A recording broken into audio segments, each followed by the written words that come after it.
बहुत ये भाग्य होता है कि जो भगवान के साथ सृष्टि चक्र में प्रमुख भूमिका निभाते हैं उनके साथ रहने का और काम करने का, सेवा करने का अवसर मिलता है। भाई साहब से हमारा बहुत ज्यादा घनिष्ठ संबंध तो नहीं था पहले, लेकिन यज्ञ के कारोबार के हिसाब से जब आते थे तब उनके साथ संपर्क में आना जाना होता था। लेकिन पिछले जब यहाँ कंटिन्यूअस में रहने लगे तो मैंने भाई साहब का ऐसा रूप नहीं देखा था जो कि रहने के दौरान हुआ, क्योंकि कई सारी यज्ञ की ऐसी चीजें थी और भरोसा जिस तरीके से वो करते थे कि जब हमको बुलाते थे या कोई चीज ऐसे टेक्निकल हो जाती थी तो बहुत लोगों से डिस्कस करने के बाद मुझे बुलाते थे कि कोमल ऐसे ऐसे आया है, इसमें मुझे क्या करना चाहिए। ये एक भरोसा देख के परख के रखना ये सामान्य कोई नहीं कर सकता। ये बाबा के समय में दृष्टि थी कि बाबा के पास थे कि बाबा परख लेते थे कि कौन से सोल कैसे करनी। एक नहीं दर्जनों ऐसी केसेस हुई। एक बार ऐसा हुआ कि भाई साहब से किसी ने कोई साइन कराया तो भाई साहब मेरे को बुलाए कि देखो ये साइन कराया, फिर वो चले गए वासी में जाके रात को मेरे को 9 बजे फोन किया, बोले मुझे लग रहा था कि जो मैंने साइन किया है उसको रिन्यू करना चाहिए, आपका क्या विचार है। तो मैंने कहा भाई साहब मुझे भी लग रहा था लेकिन आपने कुछ कहा नहीं तो मैंने इससे बोला नहीं।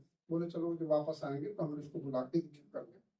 या कोई भी ऐसी यज्ञ की चीजें थी, इतना जल्दी भरोसा कर लेना और परख लेना ये बहुत सामान्य सोल या बहुत सामान्य आत्मा की निशानी नहीं है। बीच में कुछ ऐसे हुआ था तो हम लोग कई बार एक दिन रात में 11 बजे पहुंचे कि कोमल मेरे को एक ख्याल आ रहा था कि ऐसा ऐसा था तो कल मेरे से मिलना तो उससे करेंगे। तो ऐसी महान आत्माएं जिनका संकल्प सिर्फ यज्ञ के लिए चलता हो, उनका पर्सनल निजी स्वार्थ नहीं, ऐसे मैंने इनको करीब से देखा। और पुरुषार्थ के लिए तो इनसे बड़ा प्रेरणा तो कोई हो ही नहीं सकता। अमृत बेला कई बार हम लोग होते हैं कि माउंट आबू से आ गए, अहमदाबाद से आ गए तो आदमी आता तो थक जाता है, तो दिल्ली से आते थे अगले दिन सुबह अमृत बेले 3:30 बजे आते थे। तो मैं रेगुलर उनको देख करके मुझे बहुत प्रेरणा आई। तो जब कभी मुझे देखते तो कहते थे कि तुम अमृत बेले आते हो आगे बैठते, मुझे देख के बहुत अच्छा लगता। मतलब इतना दिल से उनका जो वाइब्रेशन निकलता, मतलब उनका उनका इतना बोलना जिससे लगता था कि एनर्जी भर देता है।